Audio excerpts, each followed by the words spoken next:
Donc une fois que ta pâte a bien été mélangée, t'obtiens une espèce de boule comme ça. N'hésite pas à rajouter un petit peu de farine pour pas que ça te colle dans les mains. Ensuite, tu vas prendre ta figurine. Moi, rappelle-toi, j'avais choisi celle-là. Si vous n'avez pas de figurine, c'est pas grave. Vous allez faire la trace de votre poing. Et on dira que c'est la trace d'un pied de dinosaure, d'un allosaure. Donc, si vous n'avez pas de figurine, vous prenez votre poing et vous appuyez comme ça. Et hop, on voit la trace. Ici, on s'amusera à dire que c'est la trace d'un allosaure. Si on a une figurine, donc je refais ma boule.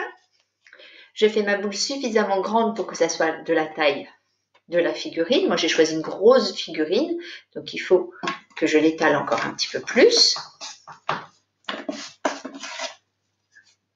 Hop, je mets un petit peu de farine sur ma figurine pour pas que ça accroche en fait sur ma pâte à sel.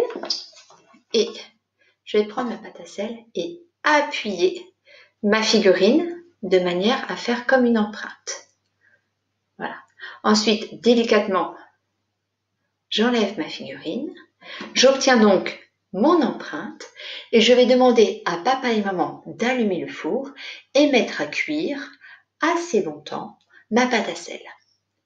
Quand elle sortira du four, ça sera tout chaud, je laisse refroidir, ma pâte à sel sera toute dure et je pourrai la peindre de la couleur que je veux. Ça fera mon empreinte, mon fossile de dinosaure. Si tu veux, tu pourras m'envoyer la photo sur l'adresse de l'école et je la publierai sur le site.